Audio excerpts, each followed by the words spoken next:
Gokulam jewellers 20,000కు మించి కొనుగోలుకి gold coin, diamonds కి 5,000 ఆఫర్, ఎలక్ట్రిక్ బైక్ గెలుపొందే గొప్ప అవకాశం. Live life like a king. ఈ సూక్తికి ఆయన ఒక నిలువెత్తు నిదర్శనంగా నాకు అనిపిస్తూ ఉంటుంది. 50 ఏళ్ల సినీ జర్నీని పూర్తి చేసుకున్నటువంటి రాఘవేంద్రరావు గారికి హృదయపూర్వక కృతజ్ఞతలు తెలియజేసుకుంటూ శుభాకాంక్షలు అందజేస్తూ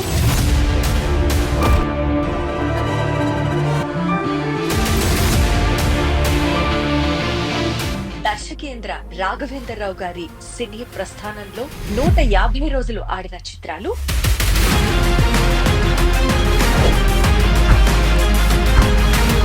ఇక 250 రోజులు ఆడిన చిత్రాలు,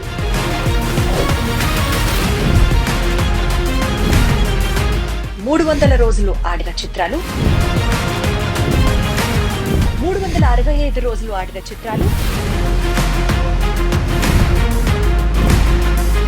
350 రోజులు పైగా ఆడిన చిత్రాలలో భాగంగా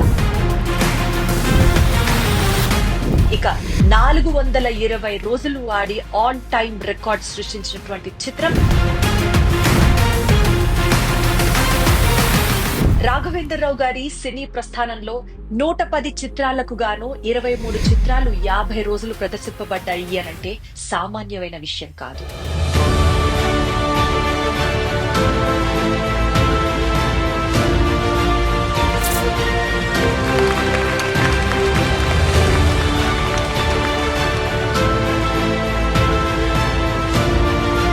యాభై ఏళ్లలో 110 సినిమాలు చేయడం, ఈ మ్యాజిక్ ని ఎలా సాధ్యం అయ్యేలా చేశారు మీరు? పూజ్యులు విశ్వకేత నట సార్వభౌమ ఎన్టీ రామారావుతో ఆయన మీద పుట్టిన క్లాప్, ఆ తర్వాత ప్రేక్షకులు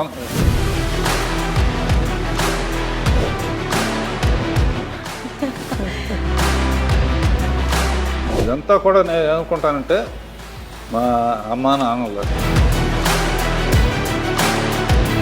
మే 2, 1977 టాలీవుడ్కి ఒక గొప్ప దర్శకుడు పరిచయం అయిన రోజు. బాబు సినిమా రిలీజ్ వెనకాల ఒక కథ ఉంది అని విన్నాము. ఇన్ని సినిమాలు తీసి దాని గురించి మాట్లాడితే రాఘవేంద్ర పాటలు బాధిస్తారంటారు. కారణం ఏంటి? ఒకసారి రాజమౌళి ఒక ఇంటర్వ్యూలో నన్ను అడిగాడు, మేము చాలా పాటల్లో హీరోయిన్ బాగా చూపించాలని అనుకుంటామండి, మీ దాంట్లోనే ఎక్కువ బాగుంటారు, కారణం ఏంటి అన్నారు. అట్లా నేను ఏమన్నా అంటే హీరోయిన్ రాగానే ఫేస్ అంక చూడండి, నేను అసలు అనగానే అందరు గొల్లు నవ్వారు. అదృష్టం చేసుకుని ఉండాలి, మీ సినిమాలో నటించాలన్నా ఒక చిన్న భాగం అవ్వాలన్నా. నువ్వు కూడా చేద్దుగాని ఎప్పుడైనా. అసలు మీ ఫిట్నెస్ సీక్రెట్ చెప్పండి, మీరు ఏం తింటారు చెప్పండి. ఎక్కువ ఫూల్స్ చుట్టూ ఉంటారు, చుట్టుకొండని ఇలా తీయడని ఆడని నవ్వటం చాలా ఇష్టం. సో అదన్నమాట మీ సీక్రెట్. ఆ గ్యాప్లో చిన్న పర్సనల్ ఇంట్రెస్ట్. పర్సనల్ ఇంట్రెస్ట్ ఏంటి? కాలక్షేపానికి కొంచెం ఒక రౌండ్ వేసుకోవటం. ఎప్పుడైనా హారర్ కానీ సస్పెన్స్ థ్రిల్లర్ కానీ అలాంటివి ట్రై చేశారా అండి? అసలు మీకు ఇష్టమా అవి? హారర్ సినిమా చూస్తే తల దించుకుంటాను.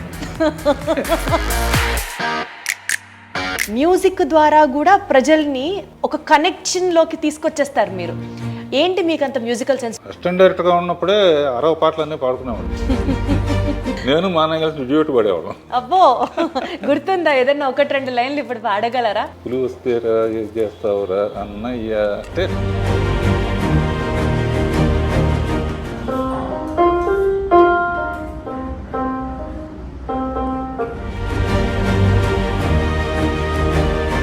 ధ్యాసంతా మీరు షర్ట్ మీద పెట్టుకున్నటువంటి ఆ గ్రీన్ అండ్ వైట్ బ్రోచ్ మీదకి వెళ్తోంది.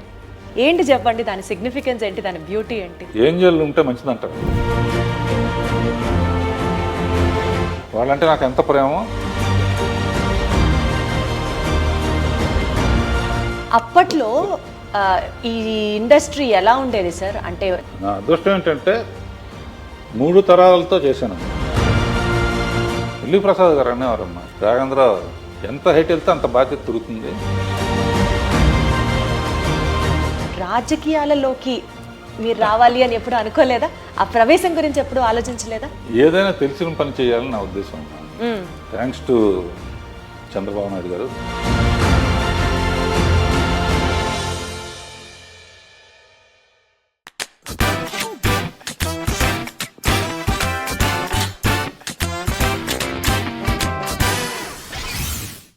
అందరికీ నమస్కారం. 50 ఏళ్ల అద్భుతమైన సినీ కెరియర్ ఆయనది. ఆయనే దర్శకేంద్రుడు శ్రీ డాక్టర్ కె రాఘవేంద్రరావు గారు. ఈ 50 ఏళ్ల సుదీర్ఘ ప్రయాణంలో ఎన్నో రికార్డులు, ఎన్నో బ్లాక్ బస్టర్లు, ఎన్నో అవార్డులు, అన్నిటికంటే మించి ఎన్నో ఎన్నో ఎన్నో అద్భుతాలు. Live life like a king, ఈ సూక్తికి ఆయన ఒక నిలువెత్తు నిదర్శనంగా నాకు అనిపిస్తూ ఉంటుంది. 100% సార్థకం అవుతుంది ప్రతి అక్షరం కూడా. సో 50 ఏళ్ల సినీ జర్నీని పూర్తి చేసుకున్నటువంటి రాఘవేంద్రరావు గారికి ముందుగా తెలుగు ప్రేక్షకులు, తెలుగు అభిమానులు అందరి తరఫున, ఎస్పెషలీ మా ఐ డ్రీమ్ తరఫున హృదయపూర్వక కృతజ్ఞతలు తెలియజేసుకుంటూ, శుభాకాంక్షలు అందజేస్తూ, ఆయన విలువైన సమయాన్ని ఇంటర్వ్యూ చేయడానికి మాకు ఇచ్చినందుకు గాను ప్రత్యేకమైన ధన్యవాదాలు తెలియజేసుకుంటూ, 50 years of cinematic legendary experience పూర్తి చేసుకున్న దర్శకేంద్రుడు డాక్టర్ రాఘవేంద్రరావు గారికి మరొక్కసారి గౌరవాన్ని అందజేస్తూ,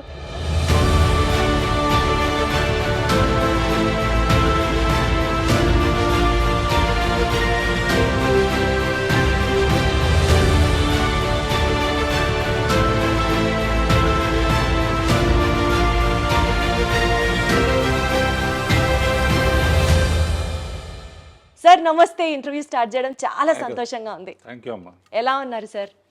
నీది బెజవాడ, నాది బెజవాడ. ఆ కనెక్ట్ ఉంటేనే నాకు ఒక పాజిటివ్ వైబ్ అనిపిస్తుంది సార్. కృష్ణా జిల్లా. Thank you so much. ఏ ప్రోగ్రామ్ అంటే 40 ఏళ్ళు మాట్లాడలేదు, మీ అందరూ తెలుసు. అవును, సౌందర్యలహరిలోనే ఫస్ట్ మాట్లాడింది. నా నమ్మకం ఏంటంటమ్మా, డైరెక్టర్గా నా జర్నీ ఇంతకాలం ఇంత స్ట్రాంగ్గా ఉండడానికి కారణం అండ్ నా ప్రొడ్యూసర్లకి, ఆర్టిస్టులకి, టెక్నీషియన్స్కి, డిస్ట్రిబ్యూటర్స్కి, థియేటర్ యాజమాన్యానికి అండ్ ప్రేక్షక లోకానికి, వీళ్ళందరికీ మనస్ఫూర్తిగా థ్యాంక్స్ చెప్తున్నాను. వాళ్ళు లేకపోతే నా ఈ సక్సెస్కి అర్థం లేదు. అండ్ ముఖ్యంగా పర్టికులర్గా నేను వాళ్ళ ఇంత సక్సెస్ఫుల్గా ఉండటానికి రీజన్ ఏంటంటే, మంచి ముహూర్తం ఏంటంటే, పూజ్యులు విశ్వఖ్యాత నట సార్వభౌమ ఎన్టీ రామారావు గారితో అడవిరాముడు చిత్రంతో నా జర్నీ కమర్షియల్ డైరెక్టర్గా స్టార్ట్ అయిందమ్మా. ఫస్ట్ టైం ఆడిటోరియంలో అడవిరాముడిలో, అంతకుముందు రామారావు గారు కనపడితే పూలు వేయటం, కొబ్బరి హారతలు ఇవ్వటం ఉండేది. ఫస్ట్ టైం ఆర్ఎస్కోబాయ్ పాటకి డబ్బులు వేయటం మొదలుపెట్టారు. అదొక రికార్డు. దానికి కారణం ఏంటంటే, ఈ అవకాశం నాకు అవడానికి నేను అసిస్టెంట్ డైరెక్టర్గా ఫస్ట్ క్లాప్ కొట్టింది కూడా ఆయన మీదే. ఆయన మీద కొట్టిన క్లాప్ ఆ తర్వాత ప్రేక్షకులు కొన్ని కోట్ల మంది మన సినిమాలకి క్లాప్స్ కొడతారని అప్పుడు ఊహించలేదు నేను. ఇలా చాలా విషయాలు మీ నుంచి తెలుసుకోవడం, మీతో పంచుకోవడం సంతోషంగా ఉంది.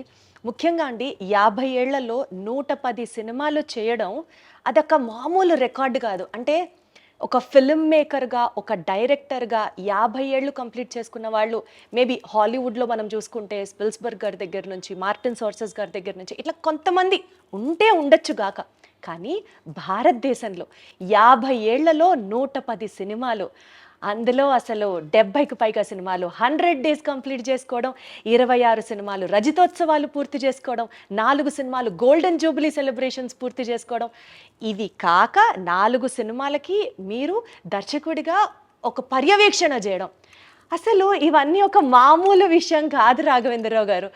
ఈ మ్యాజిక్ని ఎలా సాధ్యం అయ్యేలా చేశారు మీరు? అంటే ఎప్పుడు ప్రతి ఫీల్డ్లోనూ కాంపిటీషన్ స్పిరిట్ ఉండాలమ్మా.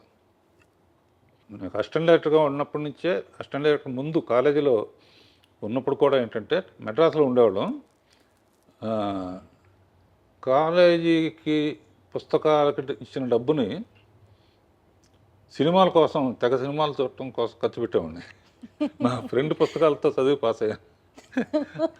మా ఫ్రెండ్ ఏమో 3 సార్లు తప్పాడు. అలా చూసి నడిచి మౌంట్ రోడ్ నుంచి నడిచి వస్తూ ఉంటే వీళ్ళు ఈ షాట్ ఎట్లా తీశారు, ఈ షాట్ ఎట్లా తీశారు, మనం అయితే ఎలా తీయాలి అనే ప్యాషన్ విపరీతంగా ఉండేదమ్మా. అప్పుడు మా నాన్నగారు కూడా డైరెక్టరు. ఆ తర్వాత ఆయన చాలా సక్సెస్ఫుల్గా ప్రేమ్ నగర్ ఇవన్నీ చేశారు. మా సొంత ప్రొడక్షన్స్ ప్రకాష్ ప్రొడక్షన్స్ అని ఉండేది, దానికి ఎంబ్లమ్ లైట్ హౌస్ అనమాట. సొంతంగా తీసిన సినిమాలు చాలా అడ్వాన్స్ ఐడియాగా తీసేవారు ఆయన. అందుకనే మొత్తం పోయింది డబ్బు. డైరెక్టర్ ఆలోచనలు ఎలా ఉంటాయంటే కంపారిజన్స్తో ఉంటాయి. ప్రకాష్ ప్రొడక్షన్స్ లైట్ హౌస్లో బల్బు ఆరిపోయింది, నేను మళ్ళీ డైరెక్టర్ అయ్యి ఆ బల్బు వెలిగించాలి అనే ఒక ఛాలెంజ్ తీసుకున్నామా. ఛాలెంజ్ తీసుకుని ఫస్ట్ పిక్చర్ పాండవనస్తం కమలాకర్ కామేశ్వరతో చేసి, తర్వాత నాన్నగారి దగ్గర ఎక్కువ చేశాను. యుమోత్సవం గారి దగ్గర ఒకటి చేశాను. నాన్నగారి దగ్గర సెక్షనే చాలా ఉపయోగపడింది. నాన్నగారితో స్త్రీ జన్మ ఇది తీస్తున్నప్పుడు రామానాయుడు గారు నాన్నగారు బ్రాహ్మణనగర్ కనెక్షన్స్తో నేను మ్యూజిక్ విషయంలో కానీ ఈ విషయంలో కానీ నా యాక్టివిటీసు ఇవన్నీ చూసి, రాఘవేంద్ర ఫస్ట్ డైరెక్షన్ నాకే చేయాలి నువ్వు అని చెప్పారు. చెబితే మా ఫాదర్ ఏమన్నారంటే ఇంకొంచెం ఎక్స్పీరియన్స్ ఉంటే బెటర్ అని చెప్పి అలా పాపం. అందుకనే సౌందర్యలహరిలో ఫస్ట్ నేను నాయుడు గారితోనే స్టార్ట్ చేశాను. ఆ తర్వాత యాక్చువల్గా మా ఫ్రెండ్స్ చాలా కేసీపీ లిమిటెడ్ అని దాని తాలూకు కొంచెం బాగా రిచ్ పీపుల్, బాగా క్లోజ్గా ఉండేవాళ్ళం. వాళ్ళు ఓ రోజు రాఘవేంద్ర సినిమా తీద్దాం ఉన్నారు. తీద్దామంటే నేను అందరిలాగా ఎందుకు శ్యామ్ బెనగల్ వాళ్ళలాగా మంచి ఆర్ట్ ఫిల్మ్ తీయాలి, ₹1,00,000 తీసి రికార్డు చేయాలి, కొత్త ఆర్టిస్టులు ఎవరికి డబ్బులు ఇవ్వటం లేదు, ఎవరు ఫుడ్ వాళ్ళు తెచ్చుకోవాలి, ఇటువంటి పిచ్చి ఆలోచనలతో వాళ్ళకి చెబితే ₹1,00,000 సినిమా కాదు, కాస్ట్లీ సినిమా తీయాలి, ఫస్ట్ పిక్చర్తోనే జగపతితో పోటీ పడాలి, రామానాయుడు గారితో పోటీ పడాలి.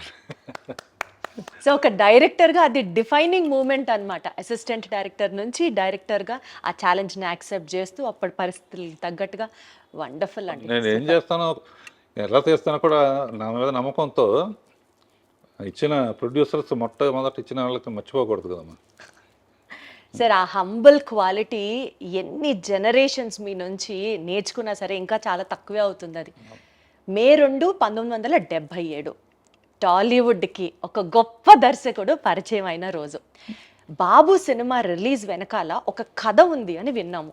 అంటే మీరు ముహూర్త బలాన్ని గట్టిగా నమ్ముతారని, ఆ ముహూర్తానికి ఆ సినిమాని విడుదల చేయాలి, కానీ అప్పట్లో కాబట్టి కరెంటు కోతలు అవి ఉంటూ ఉంటాయి, సో టైంకి రిలీజ్ చేయలేకపోతున్నాము అని చెప్పి మీరు ఒక పోస్టర్ వేసి అందరికీ పంచారట.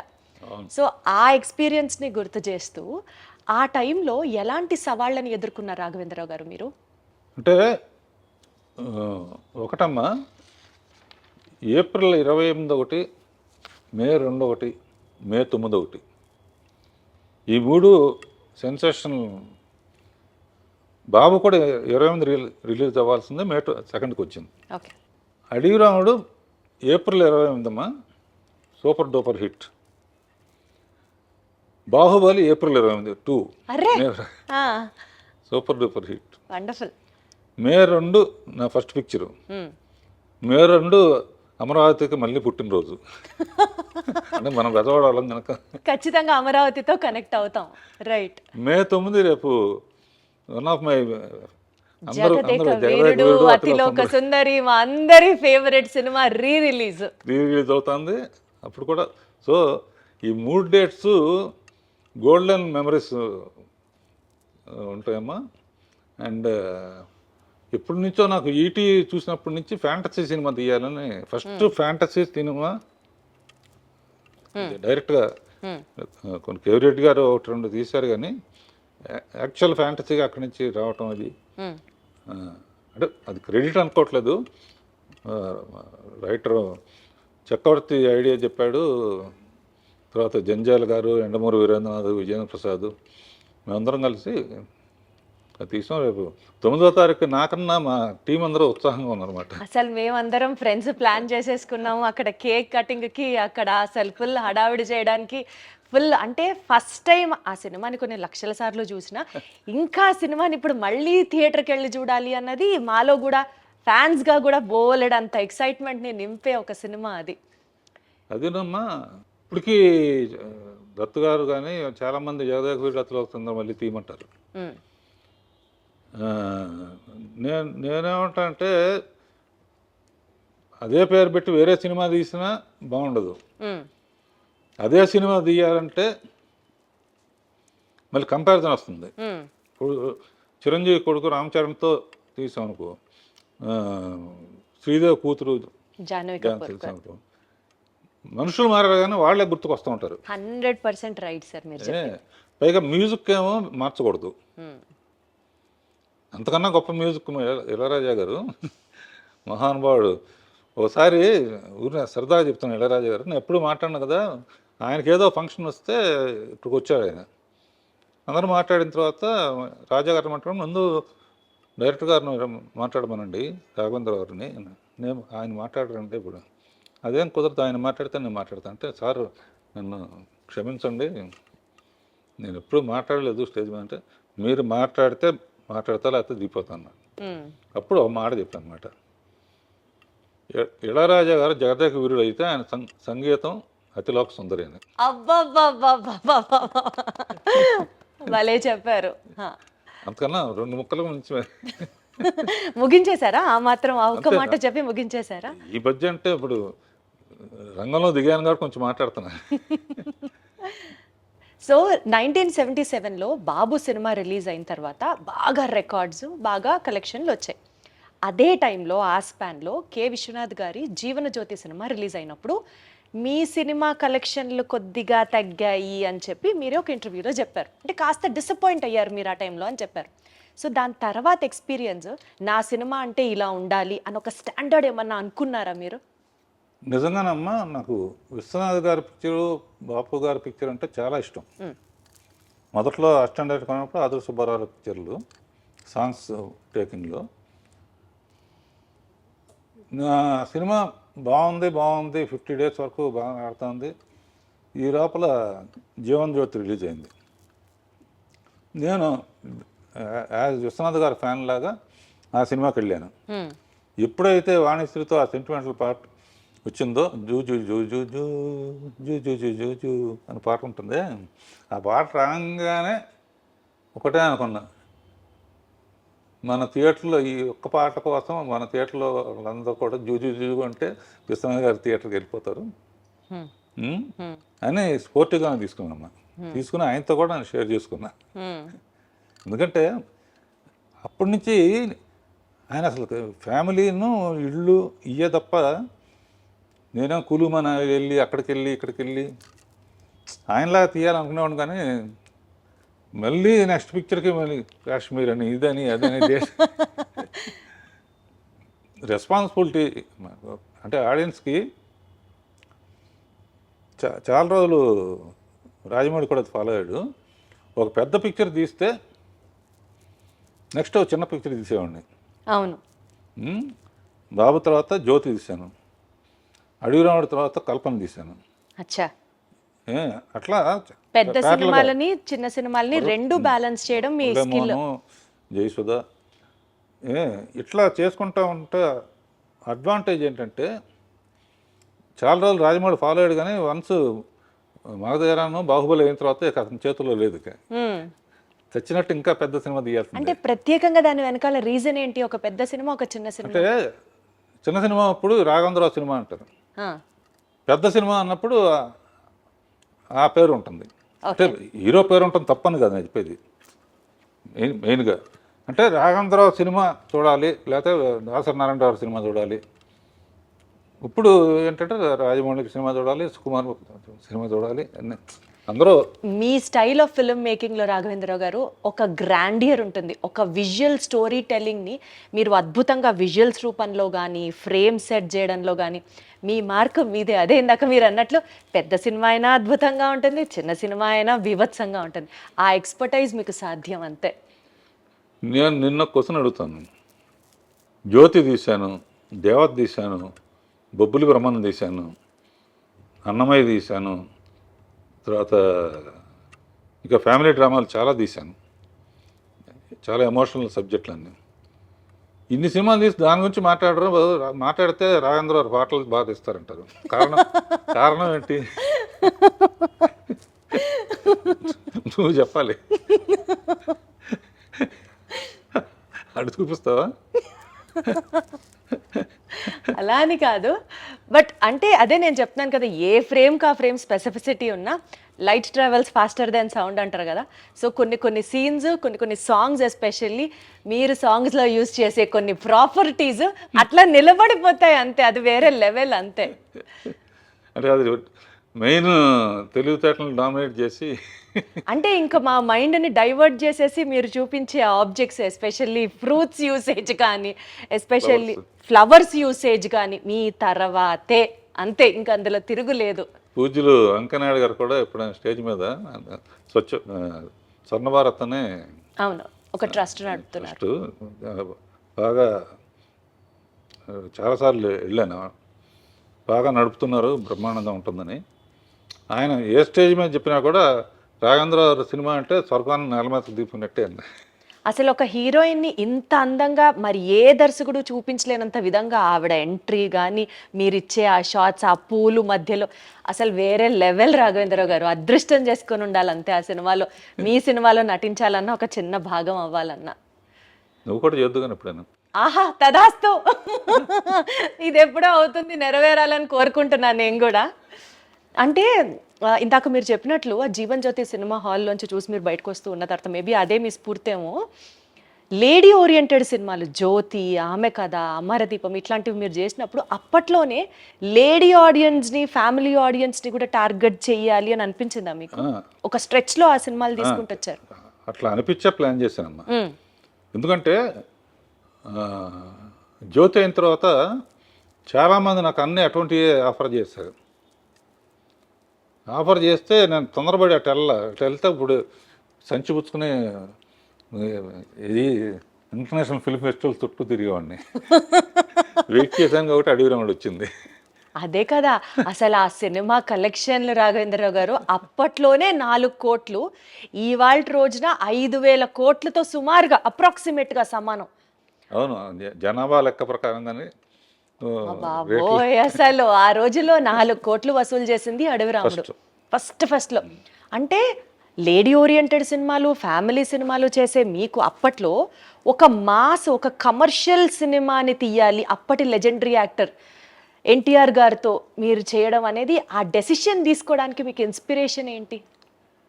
అసలు ఆయన ఒప్పుకున్నాడు నా డైరెక్షను అని తెలియగానే ఇక ఆయన సినిమాలు మళ్ళీ ఒకసారి బెదవాడ వెళ్ళిపోయి ఒకసారి రిలీజ్ అయ్యాయి కదమ్మా, ఆయన సినిమాలను చూశాను. ఆయన కనపడితేనే పూలు వేయటం లేకపోతే హారతలు వేయటం చేస్తారు. నడిచి వస్తేనే అలా చేస్తున్నారు. ఏనుగు మీద వస్తే ఎలా ఉంటుంది అని ఏనుగు మీద, అవును గజారోహణం ఏదో అంటారుగా, ఏనుగు మీద వస్తే, ఏనుగు మీద రావాలంటే అడవికి వెళ్ళాలి, అడవికి వెళ్ళాలంటే వాడు టార్జాన్ అయి ఉండాలి, టార్జాన్కి సూట్ అవ్వదు. అప్పుడు ఏం చేయాలని ఆలోచించి ఎప్పుడు ఫారెస్ట్ ఆఫీసరు విలన్స్ కుమ్మక్కవుతారు. ఈ సిన్సియర్ ఆఫీసర్గా ముందే ఆఫీసర్గా వెళ్తే డ్యూయట్లకి రొమాన్స్కి ఛాన్స్ ఉండదు. ఎన్ని ఆలోచించారు అసలు.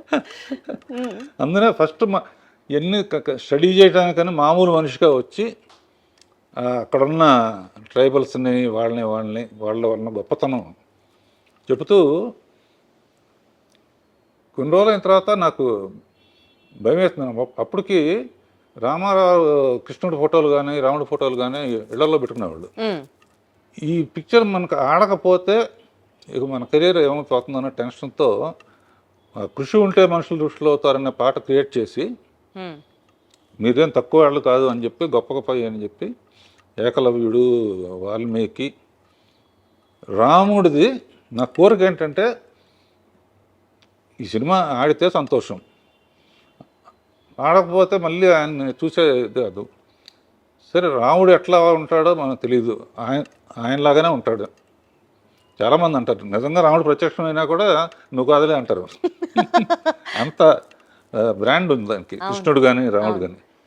నా కోరిక ఏంటంటే లాస్ట్ షాట్ రాముడుగా చూడాలని మనసులో అనుకుని ఆ షాట్ లాస్ట్లో తీసి ఆ శబరి చేసే యాక్షన్ యాక్ట్ చేసి చూపించి కాళ్ళకి నమస్కారం. అబ్బా అబ్బా అబ్బా, జన్మదినమైంది అనుకున్నాను. ఆయన కారు ఎత్తెత్తు ఫస్ట్ టైం అవుట్డోర్కి వచ్చారమ్మా ఆయన. అంతకుముందు అంతా గిండి ఊరు అటు వచ్చేవారు కదా. It is green memory in my life brother అన్నారు. అట్లా నన్ను చాలా ప్రేమగా చూసుకున్నారు. తర్వాత ఆయనతో 12 సినిమాలు చేశాను. 12లో 9-10 హిట్లే. అసలు హిట్ కాందేది సార్. తర్వాత చిరంజీవితో 14 తీశాను. 14 సినిమాలు చిరంజీవి గారితో. సో నా అదృష్టం ఏంటంటే 3 తరాలతో చేశానమ్మా. అవును సార్. రామారావు, బాలకృష్ణ, మళ్ళీ తారకరత్న, మళ్ళీ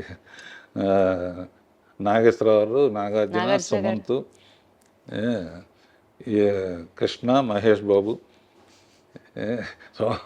సోమన్ బాబు కొడుకు రాలేదు కానీ తర్వాత శ్రీకాంత్ కొడుకుతో కూడా మళ్ళీ అసలు ఇంట్రడ్యూస్ చేసిందే మీరు. సూపర్ అసలు.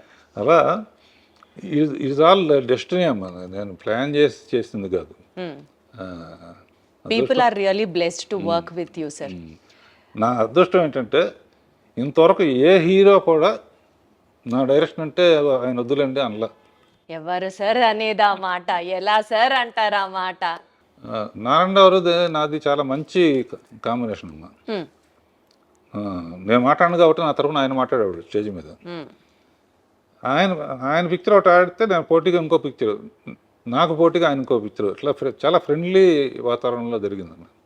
అప్పట్లో ఈ ఇండస్ట్రీ ఎలా ఉండేది సార్? అంటే సినిమా మార్కెటింగ్ పరంగా కావచ్చు, టాప్ హీరోస్ని సినిమాలు చేయడానికి కన్విన్స్ చేసే విధానం కావచ్చు, మీ డైరెక్టర్స్ మధ్యలో ఉండే ఆ పోటీతత్వం కావచ్చు, అంటే ఎలా ప్లాన్ చేసేవారు మీరు అప్పటి ఆ స్ట్రెస్ని, కాంపిటీషన్ని హ్యాండిల్ చేయడానికి? ఇప్పుడు రామారావు కానీ లేకపోతే వీళ్ళకి కానీ వాళ్ళకి కానీ గంటలు కథ చెప్పేవాళ్ళం కదమ్మా. చెప్పేవాళ్ళు కాదు. అంతకుముందు వాళ్ళు ఏం చేశారో మనం ఈసారి కొత్త డిఫరెంట్ ఏంటి, ఓ 20 minutes 30 minutesలో లైన్ ఓహో ఓకే అయిపోయిందమ్మా. లేకపోతే ఇంకోటి చూడండి అంటే అంతే. ఆ తర్వాత ప్రొడ్యూసర్స్ కూడా చాలా మంచి ప్రొడ్యూసర్సు. నాకు ఎంతసేపు ఏంటంటే ప్రొడ్యూసరు 100% నష్టపోకూడదు. రెస్పాన్సిబిలిటీ. ఎందుకంటే వాళ్ళు వడ్డీలకు తెచ్చి అది చేసి 100% సక్సెస్ అవ్వాలి అనే స్పిరిట్తో ఉండేది. అందుకనే మ్యాక్సిమం అడిగిన 38 daysలో తీసామమ్మా. అంతేనా? 38 రోజుల సినిమా అయిపోయింది. జ్యోతి 28 రోజులు. అర్రే, ఏదైనా కూడా 40-45 రోజులమ్మా మాక్సిమం. ఆ తర్వాత ఈ జిప్పులు ఇవన్నీ వచ్చిన తర్వాత కొంచెం అప్పుడైనా కూడా నేను 70 రోజులు దాటలా, 60-70 రోజులు. అలా ఒక పక్కన తెలుగు, ఒక పక్కన హిందీ. ఊరికి మనగాడు తెలుగులో కృష్ణతో పెద్ద సూపర్ హిట్ మా. అది చూసి జితేంద్ర హిందీలో తీద్దామని. అప్పుడు ఏంటంటే 16 ఏళ్ళ వయసు తెలుగులో హిట్ అయింది, హిందీలో శ్రీదేవి చేస్తే ఆడల. అయినా కూడా జితేంద్ర శ్రీదేవిని పెడదామంటే ఓకే అన్నాడు. లేకపోతే అమ్మాయికి అట్లా మన సౌందర్య ఇంటర్వ్యూలో కూడా అమ్మాయి చెప్పింది అసలు. అండ్ చాలా అన్ఫార్చునేట్ విషయం ఏంటంటే లాస్ట్లో అమ్మాయి మామ్ అనే సినిమా తీసింది కదమ్మా, రీసెంట్గా రిలీజ్ అయింది. అవును. ఇక్కడ ఆడియో ఫంక్షన్ తెలుగులో కూడా చేయడానికి నన్ను చీఫ్ గెస్ట్గా పిలిచి అమ్మాయి కాంబినేషన్లో 24 సినిమాలు చేశాను. 25th ఫిలిం కూడా మనం చెయ్యాలని నాకు ఆడ నమస్కారం పెట్టింది. ఆ తర్వాత దేవలోకానికి వెళ్ళింది. అతిలోక సుందరి దేవలోకానికి వెళ్ళిపోయింది. చాలా ఇండస్ట్రీకి అంటే మ్యాక్సిమం సర్వ్ చేసింది. అట్లాంటి డెత్ ఉండకూడదు. అవును సార్, అవును సార్. ఇందాక మీరు చెప్పినట్లుగా శ్రీదేవి గారితో 24 సినిమాలు చేశారు, 11 సినిమాలు ఎన్టీఆర్ గారితో చేశారు, 14 సినిమాలు చిరంజీవి గారితో చేశారు. అసలు ఇట్లా చెప్పుకుంటూ పోతే ఏఎన్ఆర్ గారితో, శోభన్ బాబు గారితో, కృష్ణరాజు గారితో ఇట్లా చాలా సినిమాలు చేశారు కదా. అప్పట్లో ఆ హీరోస్లో ఉండేటువంటి ఆ చరిష్మాటిక్ ఎక్స్పీరియన్స్ మీతో ఎట్లా ఉండేది సార్? నాగేశ్వరరావు, రామారావు వాళ్ళు మా నాన్నగారు తరం అమ్మ. చాలా గౌరవంగా ఉండేది. వాళ్ళ ఎక్స్పీరియన్స్ మాతో షేర్ చేసుకోవటం. ఎందుకంటే వాళ్ళకి కూడా వాళ్ళకి ఆ టైంలో ఏంటంటే యంగ్ డైరెక్టర్స్ కావాలి వాళ్ళకి. ఎప్పుడైనా కొత్తదే సెలెక్ట్ చేసుకుంటారు కదా. అట్లా అందరూ అసలు చాలా హ్యాపీగా ఆడతా పాడతా తీసేవాళ్ళం కథల విషయంలో కానీ, రిలీజ్ అయిన తర్వాత కానీ. అండ్ ఇంకో గొప్ప విషయం ఏంటంటే ఓ పిక్చర్ ఒక ఆడపోయినా కూడా ఈ డైరెక్టర్ వద్దు ఇంకో డైరెక్టర్ పెట్టుకుందాం అనే సిస్టమ్ లేదు అప్పుడు. రంగారావు కానీ ఎవరైనా కూడా హీరోలు అందరూ, చిరంజీవి గారితో కూడా నాకు హిట్లు ఉన్నాయి, ఫెయిల్యూర్స్ కూడా ఉన్నాయి. ఫెయిల్యూర్ అయిందని చెప్పి మన డిస్కౌంట్ డైరెక్టర్ వద్దు అన్నట్టు లేదు, ఈక్వల్గా షేర్ చేసుకునేవాళ్ళం. ఓకే, తప్పు జరిగింది నెక్స్ట్ కరెక్ట్ చేసుకుందాం అని. అట్లా చాలా ఫ్రెండ్. ఇప్పుడు కూడా అంతా సరదాగానే ఉంటారు. ఇప్పుడున్న జనరేషన్లో వాళ్ళు తీసే పిక్చర్లు నాకు నచ్చిందంటే డెఫినెట్గా నాకు ఫోన్ చేసి అప్రిషియేట్ చేస్తారు. చేస్తే నేనే వస్తానండి అని చెప్పి వచ్చేవారు. అప్పుడప్పుడు డైరెక్టర్స్ అందరం కలిసి ఈ బ్యాచ్ డైరెక్టర్స్ అందరూ మా ఇంట్లో పార్టీ చేసుకుంటా ఉంటున్నాం. అబ్బో, అదే అడగబోతున్నాను. అంటే డైరెక్టర్స్ ఇప్పటి వాళ్ళని మీరు అప్రిషియేట్ చేయడమో చాలా పెద్ద విషయం. ఇందాక మీరు అన్నట్లు 3 తరాల హీరోలని మీరు ఇంట్రడ్యూస్ చేశారనుకోవచ్చు, వాళ్ళతో కలిసి చేశారనుకోవచ్చు. ఎన్టీఆర్ గారి దగ్గర నుంచి, ఏఎన్ఆర్ గారి దగ్గర నుంచి ఇట్లా చెప్పుకుంటూ పోతే జనరేషన్స్ వైజ్ సినిమాలన్నీ మీరు చేశారు ఆ హీరోలతో. ఆ జనరేషన్ గ్యాప్కి మీరు ఎలా అడ్జస్ట్ అయ్యేవారు రాఘవేంద్రరావు గారు? ఎలా హ్యాండిల్ చేసేవారు? వాళ్ళతో ఫ్రెండ్లీగా ఉండేవాడు. వాళ్ళ మెయిన్గా రాఘవేంద్రరావు చాలా సీరియస్గా ఉంటారు అనుకుని వస్తారు. ఓహో, వచ్చిన తర్వాత కొంచెం మామూలుగా ఫ్రెండ్లీగా ఉంటాం, కొంచెం ఫూరిష్ జోకులు వేయటం. నా చుట్టూ కూడా ఎప్పుడు ఎంటర్టైనింగ్గా ఉండే వాళ్ళతోనే ఉంటాను నేను. చాలామంది ఇప్పుడు ఉన్న బ్యాచ్లో కానీ బయట ఫ్రెండ్స్ కానీ, సినిమా ఫ్రెండ్స్ కన్నా బయట ఫ్రెండ్స్లో కానీ సరదాగా ఏ దేశం వెళ్ళినా కూడా వాళ్ళతో వెళ్ళటం, అక్కడ ఏదో ఒకటి చేయటం, ఏం లైఫ్ని లైట్గా తీసుకోవటం. అద్భుతం. అంటే మిమ్మల్ని ఇంట్రడ్యూస్ చేస్తున్నాను అని కొంచెం ఆ భయము, ఆ బెరుకు నాకు కూడా ఉండింది. భయపడుతూ వచ్చాను, అమ్మో చాలా తక్కువ మాట్లాడతారు అనుకుంటా. కానీ కెమెరా సాక్షిగా చెప్తున్నాను, సార్ని కలిసిన తర్వాత అసలు ఇంటర్వ్యూ ఎంత జాయ్ఫుల్గా, హ్యాపీగా, అసలు నాకు ఇప్పుడు టెన్షనే లేదు రాఘవేంద్రరావు గారు. స్ట్రెస్ అంతా పోయింది, ప్రశాంతంగా మాట్లాడుతున్నట్టుంది మీతో. మెయిన్గానమ్మా ఇప్పుడు మనకు సామెత ఉంది కదమ్మా, కొత్త నీరు వస్తే పాత నీరు వెళ్ళిపోతుందని. నేను ఒక స్టేజ్లో అవును కొత్త తరం వచ్చినప్పుడు మనం సైడ్ ఇవ్వాల్సిందే, ఆపలేం కదా, ఆపాల్సిన అవసరం కూడా లేదు. మనకు డైరెక్షన్ తప్ప ఇంకేం తెలియదు.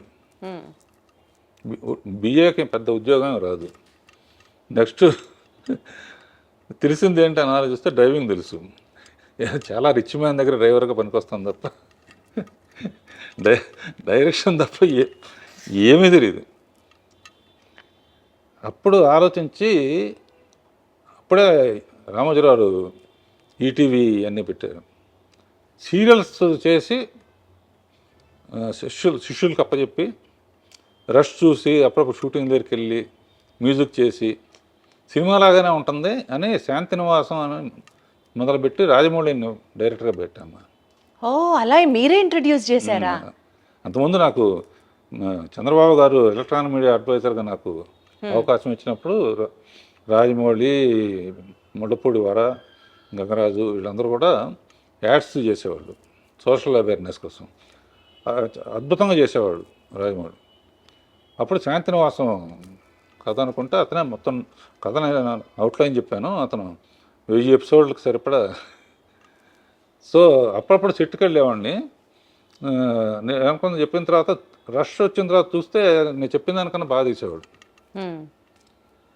సో అక్కడి నుంచి ఇక కాన్ఫరెన్స్ వచ్చి స్టూడెంట్ నెంబర్ 1కి నేను పర్యవేక్షణ చేసి తను డైరెక్టర్గా పెట్టారు.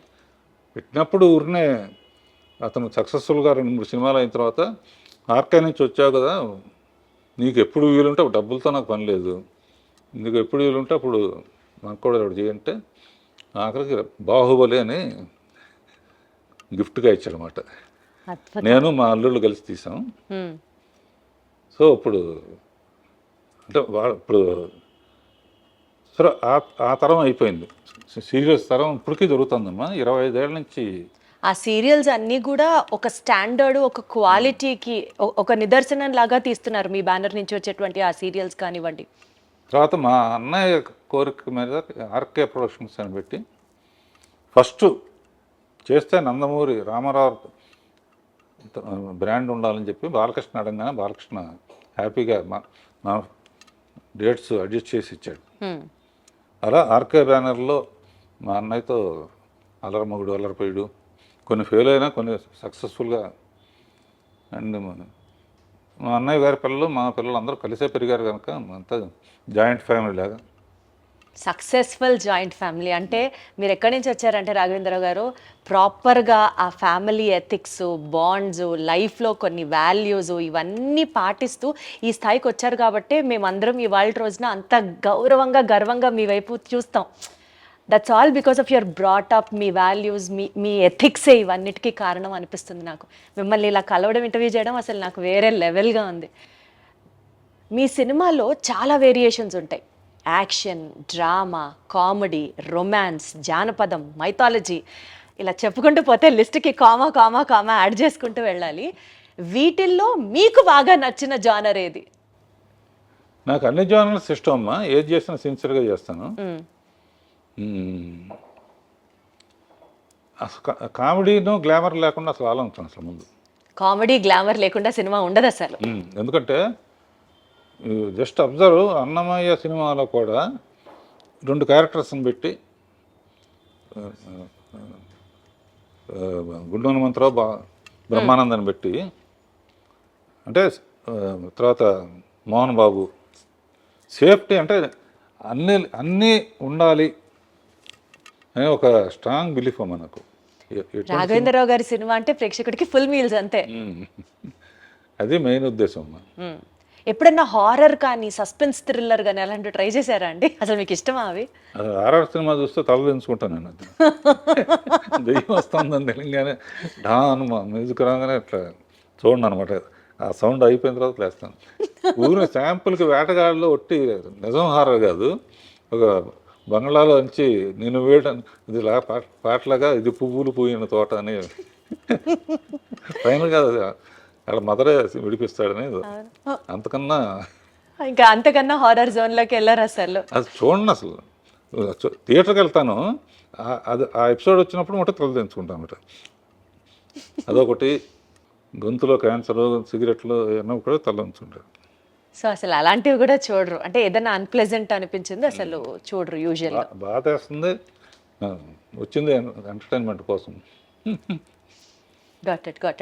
సో అయితే మీరు అనేకమైనటువంటి ప్రసిద్ధ మ్యూజిక్ డైరెక్టర్స్తో కూడా పనిచేశారు. మీ సినిమా అని అంటే మ్యూజిక్కి ఒక ప్రత్యేకమైన స్థానం ఉంటుంది అన్నది మాకు అర్థమైపోతుంది. మ్యూజిక్ పట్ల మీకున్నటువంటి కమాండ్ అనుకోవచ్చు, లేకపోతే మీకు అది ప్రత్యేకమైన ఇంట్రెస్టా? మ్యూజిక్ ద్వారా కూడా ప్రజల్ని ఒక కనెక్షన్లోకి తీసుకొచ్చేస్తారు మీరు. ఏంటి మీకు అంత మ్యూజికల్ సెన్స్? మీ రూమ్లోకి రాగానే రాఘవేంద్రరావు గారు ఆ పక్కన ఆ కీబోర్డ్ అది చూసి కూడా అబ్బా నా క్వశ్చన్ కరెక్ట్గా అడుగుతున్నా నేను అని అనిపించింది. మీకు మ్యూజిక్ అంటే అంత ప్రత్యేకమైన ఎఫినిటీ దేనికి? మొదటి నుంచి ఫస్ట్ పిక్చర్స్ అన్నీ చక్రవర్తి చేశాడమ్మా. చక్రవర్తి నేను క్లోజ్ ఫ్రెండ్స్ అనమాట. అతనికి హార్మోనీ కానీ సరిగమలు కానీ తెలియదు, బాండ్ గిఫ్ట్ అంటారే,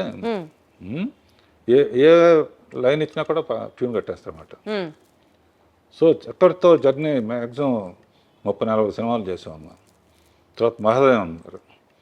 తర్వాత పెద్ద చేంజ్ అసలు మ్యూజిక్లో సెన్సేషన్ చేసింది మన ఇళయరాజా గారు. కోటితో చేశాను, విద్యాసాగర్తో చేశాను, రాజేశ్వరరావుతో చేశాను, సత్యం గారితో చేశాను. అండ్ 24 పిక్చర్స్ 23 పిక్చర్స్ అయినాయి. కీరాణితో నా కాంబినేషను సెన్సేషనల్ హిట్స్ అన్నీ. ఎందుకంటే మా ఇద్దరికి మంచి అండర్స్టాండింగ్ అర్థమైపోతుంది ఆ కెమిస్ట్రీ మాకు వినేటప్పుడు హాల్లో. ఇప్పుడు ఏ సినిమా అయినా సరే కిరణ్ లేకపోతే నేను పని చేయలేను అనమాట. అంత సింక్ అయిపోయారు. సింక్ అయిపోయి ఫ్యామిలీగా కూడా బాగా వాళ్ళ ఫ్యామిలీ మా ఫ్యామిలీ కలుస్తాం, మూడు ఫ్యామిలీ మా ఫ్యామిలీ కలవడం. అంటే కిరణ్ దగ్గర నుంచి నేర్చుకుంది ఏంటంటే కొంచెం రాగాల గురించి కానీ ఇదే రాగం అని అడిగి. కిరణ్లో గొప్పతనం ఏంటంటే పల్లవిలో ఆల్మోస్ట్ సిచ్యువేషన్ బట్టి తనే చాలా వరకు కాంట్రిబ్యూషన్ ఉంటుంది. అలా మ్యూజిక్ అసిస్టెంట్ డైరెక్టర్గా ఉన్నప్పుడే 60 పాటలన్నీ పాడుకునేవాడిని. అండ్ మేము హాలిడేస్కి నేను మా బ్రదరు విలేజెస్కి వెళ్ళాడు, కేసరపల్లి మాది. వెళ్ళినప్పుడు సినిమా వాళ్ళం అంటే వాళ్ళ క్రేజ్ ఆ రోజుల్లో. ఇప్పుడు అంత క్రేజ్ లేదనుకో. ఇప్పుడు కూడా అంతే క్రేజ్ ఉందండి. కాగదు సినిమా వాళ్ళు అంటే అదేండి సార్ ఏదో పాటలు పాడండి అనేవాళ్ళు. నేను మా అన్నయ్య కలిసి డ్యూట్ పడేవాళ్ళం. అబ్బో, గుర్తుందా ఏదన్నా 1-2 లైన్లు ఇప్పుడు పాడగలరా? జస్ట్ ఊరుకునే ఒక హమ్ము. పులి వస్తేరా ఏం చేస్తావురా అన్నయ్య అంటే ఇది చేస్తాను తమ్ముడు అని. ఏదో అంటే విలేజ్ లైఫ్ నాకు బాగా ఇష్టం అమ్మా. అందుకనే తర్వాత చాలా సినిమాలు విలేజెస్లోనే తీశాను. సో ఇండస్ట్రీకి అండి హీరో విక్టరీ వెంకటేష్ గారి దగ్గర నుంచి, శ్రీదేవి గారి దగ్గర నుంచి దగ్గర 70 మంది హీరోయిన్లని, 25 మంది స్టార్ హీరోస్ని, ఎందరో దర్శకుల్ని పరిచయం చేసిన మీకు వాళ్ళలో చూసిన వెంటనే ఈ క్వాలిటీ డెఫినెట్లీ వీళ్ళని షైన్ చేసేలా చేస్తుంది అని మీరే ముందర అనలైజ్ చేసుకుంటారా? వాట్ క్వాలిటీ ఏం చూస్తారు మీరు వాళ్ళలో ఇంట్రడ్యూస్ చేసే ముందు? హీరోకి అడ్వాంటేజ్ ఏంటన్నా అన్నీ తనే చేస్తాడు. ఇంట్రొడక్షన్ కానీ, డ్యాన్సులు కానీ, నథింగ్, ఫైట్లు కానీ, విలన్లతో పోరాడి ప్రజల కోసం ఏదో చేయటం. సో హీరోయిన్స్ కేవలం అందంగా చూపించాలనేది మైండ్లో. ఆల్రెడీ అందంగా ఉన్నా కూడా ఒకసారి రాజమౌళి ఒక ఇంటర్వ్యూలో నన్ను అడిగాడు, మేము చాలా పాటల్లో హీరోయిన్ బాగా అనుకుంటామండి, మీ దాంట్లోనే ఎక్కువ బాగుంటారు, కారణం ఏంటి అన్నారు. అట్లా నేనేమన్నా అంటే హీరోయిన్ రాగానే ఫేస్ ఎంక చూడండి నేను అసలు అనగానే అందరు గొల్లు నవ్వారు. అంటే సరదాకని చెప్పి ఏంటంటే ఎవరు పూర్తిగా అందంగా ఉండరమ్మా. కొంతమంది నవ్వు బాగుంటుంది, కొంతమంది కళ్ళు బాగుంటాయి, కొంతమంది. సో ఏది బాగదో అది చూపించకుండా అవాయిడ్ చేయటమే మీ గొప్పతనం, మీ స్కిల్. లేకపోతే కొంచెం అటు ఇటుగా ఉంటే చుట్టూ పూలు పెట్టి అందులోంచి అమ్మాయి అదా పూలకి అసలు కారణం. అలా అల్టిమేట్గా ఏంటంటే లక్షాధికారికైనా రిక్షావాడికైనా సరే వాళ్ళు చెయ్యలేని చూడలేని తెర మీద కనపడితేనే, పర్టికులర్గా కింద స్థాయి వాళ్ళు అయితే మటుకు వాళ్ళే శ్రీదేవితో డ్యాన్స్ చేసినట్టు, వాళ్ళే జయసుతో డ్యాన్స్ చేసినట్టు, వాళ్ళే విజయశాంతితో డ్యాన్స్ చేసినట్టు ఊహించుకుంటారు. కంపల్సరిగా సినిమా రిలీజ్ అయిన తర్వాత విజయవాడ వెళ్ళామండి, విజయవాడ, ఏలూరు ఇవన్నీ. వాళ్ళ కామెంట్స్ చాలా విచిత్రంగా ఉంటాయి మనం ఊహించిన దానికన్నా కూడా. జగదేగ సుందరికి శ్రీకాకుళం అక్కడికి వెళ్తే ఒక అతను అన్నాడు, ఈ సినిమా ఎవరైనా సరే 3 సార్లు చూడాలంటే. 3 ఏంటారు లెక్క అని అడిగాను నేను. ఒకసారి చిరంజీవి కోసం చూడాలి ఏం చేస్తున్నాడని, ఒకసారి శ్రీదేవి కోసం చూడాలి ఏం చేస్తుందని, ఒకసారి ఇద్దరిని కలిపి చూడాలి. అంటే వాడు ఎంత ఆలోచన. మనం కూడా ఈ యాంగిల్లో చూస్తే ఇద్దరు అద్భుతంగా చేస్తూ ఉంటే రెండు చూడలేము కదా, ఎవరిని చూసి న్యాయం చేస్తాం. అందునే అంత అన్ని రోజులు కానీ అన్ని. సో వాళ్ళ దగ్గర నుంచి చాలా నేర్చుకోవాలమ్మా, ఆడియన్స్ దగ్గర నుంచి. మనం తీసి పంపించేయటం కాదు. తర్వాత అప్పుడు ఓన్లీ ల్యాండ్ లైన్లు కనుక ఏంటి సినిమా పరిస్థితి అంటే వాళ్ళు ఫోన్లో చెప్పారు, విపరీతమైన రిపీట్ ఆడియన్స్ అండి, 13:3 వరకు చూసి కొంతమంది వెళ్ళిపోతారు, ఇదేంటి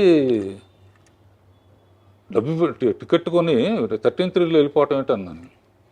13:3 ఆఖరి సాంగ్ వస్తుందండి, ఆ సాంగ్ ఆ మజా ఊహించుకుంటూ దారిలో ఒక బీరు కొనుక్కుని అబ్బబ్బబ్బబ్బా. మల్లెపూలు కొనుక్కుని ఇంటికి వెళ్తాడు. అంటే వాళ్ళ విశ్లేషణ అమ్మా, పల్స్. నేను అనుకునేది కాదు, ఆడియన్స్ పల్సు. అంటే ఎవరైనా కళలు వస్తూ ఉంటాయి, లేకపోతే ఇదిగా ఏంటంటే అదే మూడ్లో, అంటే సాంగ్స్కి పర్టికులర్గా పేరు రావడానికి రీజను ఇటువంటి.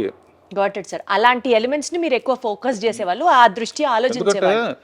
సరదాగా చిరంజీవి గారు కానీ వీళ్ళు కానీ మీరు హీరోయిన్స్ అందంగా చూపిస్తారు, అన్నీ మీరే చేస్తున్నారు కదా, యాక్షన్ మీరే చేస్తున్నారు, వీళ్ళంతా ఛాలెంజింగ్ మీరే చేస్తున్నారు. అట్లీస్ట్ పోనీ అందంగా హీరోయిన్లైనా చూపిద్దాం కదా అని చెప్పేవారా? ఏదో జరిగిపోయిందమ్మా. ఇదంతా కూడా నేను ఏమనుకుంటానంటే, మా అమ్మ నాన్నల, మా అమ్మకి ఎక్కువ పూజలు, ప్రతి నెల ఒక జ్యోతిష్కుడి దగ్గరికి వెళ్ళి ఏంటి మా చిన్నాడు సంగతి ఏంటి, మా పెద్దవాడి సంగతి ఏంటి. అందులో సౌందర్యలహరిలో లాస్ట్ ఎపిసోడ్లో మా ఫ్యామిలీ అందరితో మదర్ లేరు అప్పటికి, అదేదో ఫ్యామిలీ పరిచయం కోసం చేసాం అనుకుంటున్నారు. లాస్ట్లో నేను ఉంటాను, ఒకసారి చూడమ్మా. చాలా బిజీగా ఉండి ఎప్పుడు ఇంట్లో నెలకు ఒక 4 రోజులు ఉండేవాళ్ళం. పిల్లలు ఏం చదువుతున్నారో కూడా నాకు తెలిసే కాదు. వాళ్ళు ఏం చదువుతున్నారు, ఫలానా చదవమని కానీ నేను, వాళ్ళకు వాళ్ళు చదువుకున్నారు, వాళ్ళకు వాళ్ళు పైకి వచ్చారు, వాళ్ళకు వాళ్ళు ప్రూవ్ చేసుకున్నారు. ఇలాంటిది ఈ షోలో ఎందుకు పెట్టానంటే, పిల్లలకి ఇండివిజువాలిటీ ఇచ్చి, ఇప్పుడు ప్రతి ఫంక్షన్కి పిల్లలు చేసుకునే ఫంక్షన్కి కూడా నన్ను పిలుస్తారు, సరదాగా ఉంటుంది. ఇది చూసైనా ఓల్డ్ ఏజ్ హోమ్కి పేరెంట్స్ పంపించకూడదు, లేకపోతే నా వయసు ఏంటి వాళ్ళ వయసు ఏంటి, వాళ్ళ పిల్లలు వాళ్ళందరూ బర్త్డేలకు కూడా అంకుల్ వస్తే బాగుంటుందని వాళ్ళ ఫ్రెండ్స్ కూడా. అంటే ఏదో ఒకటి పుట్టినరోజుకి ఒక సత్యపండు ఉండేవాడు, పాటలు, తెలుగుదేశానికి పాటలోను బర్త్డే సాంగ్స్, ఎవరు బర్త్డే వస్తే వాళ్ళ మీద ఒక సాంగు, అంతకుముందు తీసిన స్టిల్స్ వేసి ఏదో ఒక ఇంట్రెస్ట్ క్రియేట్ చేస్తూ ఉంటాం అన్నమాట. సార్ మీలా స్పార్క్ ఉంటుంది సార్, అది అది ఎవర్ లైటింగ్ స్పార్క్. ఇందాకే నేను మిమ్మల్ని పాయింట్ అడుగుదాం అనుకున్నాను, మనం ఈ ముచ్చట్లలో పడి అది కొంచెం పక్కకి వెళ్ళింది, కానీ మళ్ళీ గుర్తొచ్చింది. రామారావు గారితో మీకు ఒక ప్రత్యేకమైన అనుబంధం ఉంది. మీరు అసలు షో స్టార్ట్ చేస్తున్నప్పుడే వాళ్ళ పేర్లు తలుచుకుంటూ స్టార్ట్ చేశారు. మీకు అంత క్లోజ్నెస్ ఉన్నప్పుడు వాళ్ళతో రాజకీయాలలోకి మీరు రావాలి అని ఎప్పుడు అనుకోలేదా? ఆ ప్రవేశం గురించి ఎప్పుడు ఆలోచించలేదా? ఏదైనా తెలిసిన పని చేయాలని నా ఉద్దేశం అమ్మా. థ్యాంక్స్ టు చంద్రబాబు నాయుడు గారు. సరే, నాకు మీరు ప్రతి పని స్టార్ట్ చేసే ముందు వెంకటేశ్వర స్వామి దగ్గర నుంచి స్టార్ట్ చేస్తాం, ఆయన పాదాల దగ్గర ఆ కార్యక్రమాన్ని పెట్టి స్టార్ట్ చేస్తామని చెప్పారు. ఈ ప్రస్తావన వచ్చినప్పుడు Annamayya romantic, drama, mythology, fantasy, ఇన్ని జోనర్లలో సినిమాలు తీసే మీకు, comedy and glamour most important అని భావించే మీకు, అన్నమయ్య లాంటి ఒక డివోషనల్ సబ్జెక్ట్ చెయ్యాలి అని ఎందుకు అనిపించింది? యాక్చువల్లీ అన్నమయ్య సినిమా ఇప్పటికీ కూడా రీసెంట్ సినిమా రిలీజెస్తో పోల్చుకుంటే ఆడియో ఆఫ్ అన్నమయ్య ఆ సేల్స్ ఇప్పటికీ కూడా స్కై రాకెటింగ్ అవుతూనే ఉన్నాయి. అన్నమయ్య ఒక ఆణిముత్యం, అన్నమయ్య మ్యూజిక్ అసలు వేరే లెవెల్. డివోషనల్ సబ్జెక్ట్ చేయాలన్న థాట్ మీకు అసలు ఎట్లా? అది ఏదైనా ఆయనే ఇచ్చాడు. తిరుపతి సినిమా మొదలుపెట్టేటప్పుడు తిరుపతి వెళ్ళి మొదలు పెడతాం, గడ్డం ఇచ్చేస్తాను, అయిపోయిన తర్వాత తిరుపతి వెళ్ళి గడ్డం ఇచ్చేస్తాను. ఇట్లా ఇప్పుడు వరకు నా గడ్డం తిరుపతిలో తప్ప ఎప్పుడైనా ఎక్కువ రోజులు అయితే పెడితే కొంచెం ట్రిమ్ చేస్తాను అంతే. అన్నమయ్య నా సబ్జెక్టు బాపు గారు, విశ్వనాథ్ గారు లాంటి వాళ్ళు కాకుండా నాకు అవకాశం రావడానికి ఆయనే కారణం అనుకుంటా. స్వామే పంపించుంటాడు, స్వామే అడగకుండా అన్నమయ్య ఇచ్చాడు. అండ్ ఆ కథ నాకు రావటం, నాగార్జున ఏంటి, రాఘవేంద్ర ఏంటి, సుమన్ ఏంటి అనుకునేది ఛాలెంజ్గా తీసుకుని నాగార్జున పెట్టడానికి రీజన్ అంటే వాళ్ళ ఫాదర్ విపన్నారాయణ ఇవన్నీ కూడా చేశారు. అది కాకుండా ఇది చూడాలంటే మామూలుగా లోపలికి రావాలంటే భక్తి సినిమాలకి హీరోలు ఉంటే బెటర్ అని చెప్పి హీరోని పెట్టి జనాన్ని లోపలికి తీసుకొస్తే గ్యారంటీగా హిట్ అవుతుంది నమ్మకం. అందునే ప్రెస్ షూటింగ్ జరుగుతున్నప్పుడల్లా ప్రెస్ మీట్ పెట్టాలి అసలు. ఒకేసారి సినిమా చూపించాం అనమాట. అసలు అద్భుతం అది. బెస్ట్ కళ్ళకి పండగ అసలు స్వామిని అలా చూడడం. అసలు క్లైమాక్స్కి అయితే ఇప్పుడు కూడా ఫోన్ చేసి కళ్ళెమ్మటి నీళ్లు తిరగని వాళ్ళు ఉండరు సార్. ఉన్నారంటే వాళ్ళకి అసలు ఇంకా వాళ్ళు వేరే జానర్ అని అర్థం చేసుకోవాలి అంతే. ఇప్పటికీ టీవీలో వచ్చినప్పుడు చూస్తే ఫోన్లు వస్తాయి నాకు, ఎందుకు రాగంగా అంత ఏడిపించావు అంట. నాకు కూడా అది రామదాసు, నిజంగా స్వామి మీ చేత జయించారు అన్నట్టుగా ఇప్పుడు భావించాలి. చిరంజీవి గారు, వెంకటేష్ వీళ్ళందరూ కూడా ఎన్ని సినిమాలు చేసి లాభంగా ఒక అన్నమయ్య జాలరాజు అంటాను. అండ్ మనం బాధ్యతగా తీసుకుని ఇంట్రడ్యూస్ చేసిన వెంకటేష్ కానీ, మహేష్ బాబు కానీ, అల్లు అర్జున్ కానీ, వీళ్ళందరూ వాళ్ళ టాప్ పొజిషన్లో ఉన్నందుకు అంతకన్నా మనకేం కావాలి? సార్థకం సార్, అసలు జన్మ సార్థకం అంతే. మీతో పనిచేయడమే మహాభాగ్యం. అలాంటిది ఇంట్రడ్యూస్ చేసి వాళ్ళందరూ టాప్ పొజిషన్ లో ఉండడానికి కారణం మీరే అని అంటే మాత్రం అసలు ఎంత కంటెంట్మెంట్. సరే, ఇప్పుడు పెద్ద సినిమాల్ని అంటే 70mm స్క్రీన్ ఫిల్మ్స్ని, బిగ్ సినిమాస్ని మీరు షూట్ చేశారు, మీరు హ్యాండిల్ చేశారు. ఆర్కే బ్యానర్తో చాలా సీరియల్స్ చేశారు. అది కాకుండా ఇప్పుడు ట్రెండ్కి తగ్గట్టుగా ఓటీటీలో వెబ్ సిరీస్ని కూడా మీరు డైరెక్ట్ చేశారు. కొన్ని వెబ్ సిరీస్ మీరు చేయడం జరిగింది. ఈ ప్లాట్ఫామ్ని ఎలా చూస్తారు మీరు? అప్పుడు సీరియల్ మొదలు పెట్టినప్పుడు ఐడియా అందుకు వచ్చిందని చెప్పాను కదా, కొత్త మొత్తం అయిపోయిన తర్వాత నాకు బ్లాంక్ అయిపోయానమ్మా. బ్లాంక్ అయిపోయాను. ఇప్పుడు ఏం చేయాలి మనం? ఖాళీగా ఆఫీస్కి వచ్చి కూర్చుని ఏం చేయాలి? అప్పుడు నాకు ఐడియా వచ్చింది. సీరియల్ ఐడియా లాగానే యూట్యూబ్ చూడటం మొదలుపెట్టా, షార్ట్ ఫిల్మ్స్. అందులో బెస్ట్గా తీసిన వాళ్ళని పిలిచి కొన్ని షార్ట్ ఫిల్మ్స్ చేసాం. అందులో కొన్ని పాటలు రాయటం కూడా మొదలుపెట్టాను. పాటలు మీరు రాశారా? అరే! సో అదే టైంలో ఈటీవీలో కథాసౌధ అని చెప్పి వెబ్ సిరీస్, అంటే ఒక్కో సిరీస్ అరగంటలో అయిపోవాలన్నమాట. అరగంటలో కథ చెప్పడం. అవి ఇప్పుడు శిష్యులను పెట్టేసి నేను అప్పుడప్పుడు సెటిల్కి వెళ్ళి స్టోరీ డిస్కషన్, మ్యూజిక్. సో ఇప్పటికీ మీరు అవి హ్యాండిల్ చేస్తున్నారు, పర్యవేక్షిస్తున్నారు. మన సండే వస్తుంది. ఇప్పుడు లైఫ్ పార్ట్నర్ అని ఒకటి తీశాను, లవ్ యూ నానమ్మ అని ఒకటి తీశాను, సుందరంగాడి ప్రేమ కథ అని ఒకటి తీశాను. ఏవి అలనాటి ముద్దులని రాబోతోంది అనమాట. ఇది ఇందుగలడందు లేడన్న సందేహము వలదు. మా రాఘవేంద్రరావు గారు అన్ని ప్లాట్ఫామ్స్ లో ఆయన ఉన్నాను అని ప్రూవ్ చేస్తారు. అద్భుతం అసలు. అది కాకుండా ఈ కుర్రాళ్ళందరినీ అయిపోయిన తర్వాత ఈవినింగ్ 4:30 నుంచి 6 వరకు వెళ్ళి పికిల్ బాల్ ఆడతాం అనమాట. మళ్ళీ వాళ్ళతో కలిసి అర్రే వీడు కొంతమంది ఆ తర్వాత కీబోర్డ్ అన్నావు కిందాక మా అమ్మాయి చెప్పింది, ఖాళీగా ఉంటుంది కీబోర్డ్ నేర్చుకోవచ్చు కదా అని. నేర్చుకుంటున్నారు. అయ్యమ్మా బాబోయ్! మీ ఫిట్నెస్ సీక్రెట్ ఏంటి రాఘవేంద్రరావు గారు?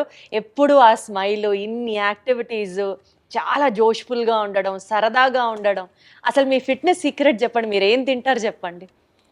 తిండి దేవులే కానీ ఎక్కువ ఫూల్స్ ఉన్న చుట్టూ ఉంటారు. మరి హార్వర్డ్ యూనివర్సిటీ, ఇది జేసీ మిల్లర్, ఇటువంటివన్నీ శక్తిపండని లేకపోతే ఈడని ఆడని ఊరిని జోకులు వేసుకుంటూ నవ్వటం చాలా ఇష్టం నాకు, నవ్వించటం కానీ. అందుకనే భరణీను బ్రహ్మానందం వీళ్ళు కొంచెం పొయిటిక్ ఇది ఉందన్నమాట. నేను 2-3 కొటేషన్స్ అందరూ రాస్తున్నాక మనం ఎందుకు రాయకూడదని చెప్పి అందులో కూడా మనం అనుకున్నవన్నీ జరిగి ఉంటే ఇప్పుడు జరిగినవన్నీ మనం అనుకున్నవి కావు. మనం అనుకున్నవన్నీ జరుగుంటే ఇప్పుడు జరిగినవన్నీ మనం అనుకున్నవి కావు. నువ్వు అంతేగా అంతేగా అంతేగా. అది కాకుండా లైఫ్ని ఇంత లైట్గా తీసుకుంటేనే సీరియస్గా ఉంది, సీరియస్గా తీసుకుంటే ఎలా ఉంటుందని. అదొకటి నాకు చాలా ఇష్టమైంది. అది మెయిన్ అనమాట. లైఫ్ని ఎంత ఇది వచ్చినా కూడా దాన్ని వెల్కమ్ చేయటం, జోకులు వేసుకుని పోయిందిరా సినిమా పోయింది కదా. అసలు సో మీకు ఏది ఆ బాధ కానీ ఆ ఫ్రస్ట్రేషన్ కానీ మిమ్మల్ని అసలు టచ్ చేయవు అన్నమాట. అయితే ఇంట్లో కూడా అంతే. మెడిటేషన్ చేస్తారా దానికోసం ప్రత్యేకంగా? అదొకటి ఉంది, మర్చిపోయాను.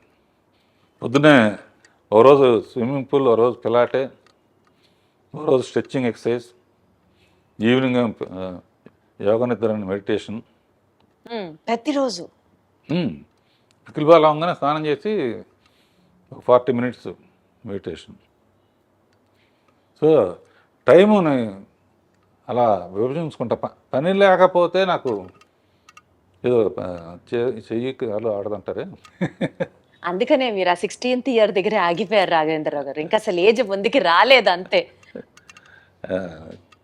హ్యాపీగా ఎప్పుడు సరదాగా ఉంటాం. ఈ వాళ్ళ దగ్గర నుంచి నేను నేర్చుకుంటున్నానమ్మా, నా దగ్గర నుంచి వాళ్ళు నేర్చుకుంటున్నారు. కొంతమంది చెప్తారు కదా, కేజీ 1200 రూపాయలు ఉండే బియ్యం తింటాం, లీటర్ 5000 రూపాయల నుంచి 10,000 రూపాయలు ఉన్న డైరెక్ట్గా హిమాలయాస్ నుంచి తెచ్చిన వాటర్ తాగుతాం, అదే మా బ్యూటీ సీక్రెట్, అదే మా ఫిట్నెస్ సీక్రెట్ అంటారు కదా. అట్లాంటి ప్రత్యేకమైన తిండ్లు మీరేం తినరా? అసలు తిండి కూడా లేదు అసలు. ఏదో ఇప్పుడు తర్వాత ఏంటంటే జనరల్గా రోజు పొద్దున పూట కూడా ఇడ్లీలు, వడలు, దోశలు తినేవాళ్ళం. ఇప్పుడు ఏంటంటే ఒట్టి నట్స్ను, ఫ్రూట్స్, మధ్యాహ్నం lunch, night only tiffin. So అదన్నమాట మీ సీక్రెట్. ఆ గ్యాప్లో చిన్న పర్సనల్ ఇంట్రెస్ట్. పర్సనల్ ఇంట్రెస్ట్ ఏంటి? ఏదో కాలక్షేపానికి కొంచెం ఒక రౌండ్ వేసుకోవటం. Such an honest, sweet and an humble answer from your end. అసలు సూపర్. ఎటు మనం ఈ విషయాలు మాట్లాడుతున్నాం కాబట్టి రాఘవేంద్ర గారు, నాకు ఇందాకటి నుంచి మిమ్మల్ని చూస్తున్నాను, మీతో మాట్లాడుతున్నాను, కానీ నా ధ్యాస అంతా మీరు షర్ట్ మీద పెట్టుకున్నటువంటి ఆ గ్రీన్ అండ్ వైట్ బ్రోచ్ మీదకి వెళ్తోంది.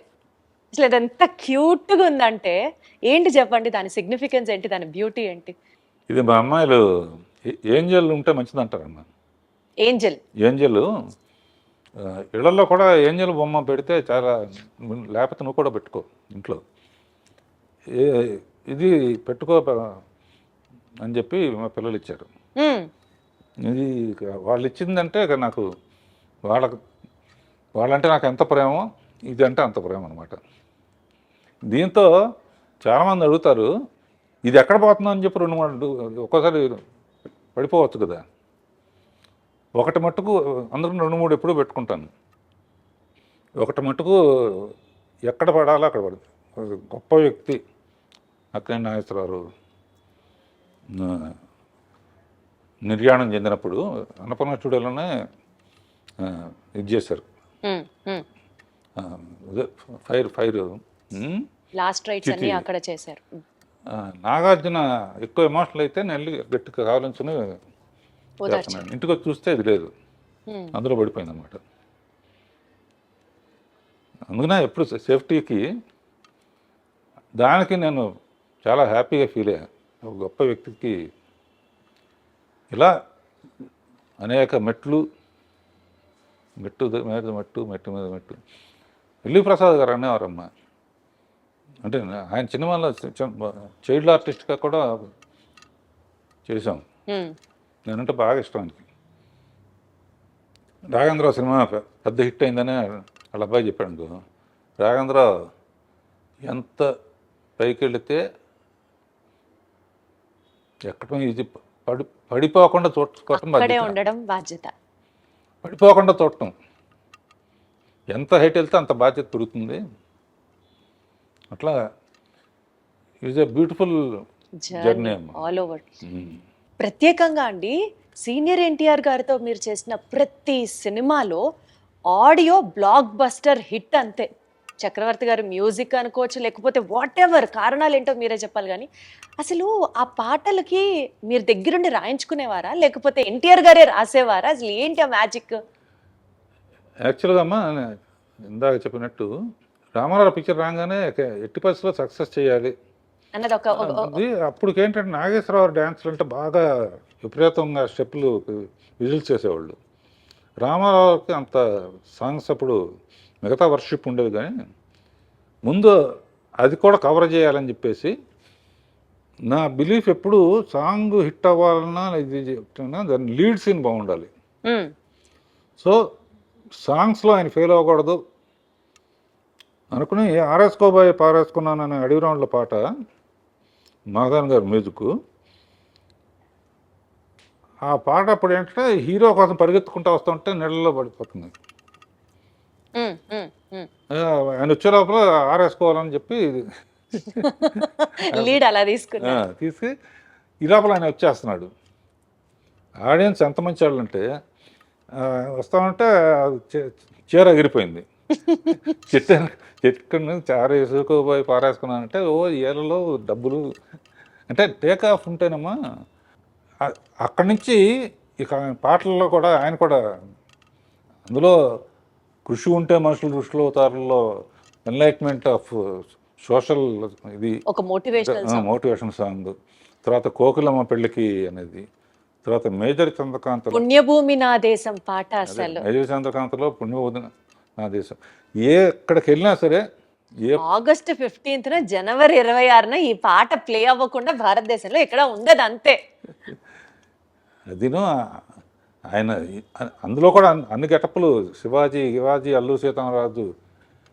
ఆయన అనేవాడు, బ్రదర్ చాలామంది చేశారు జాగ్రత్త అని.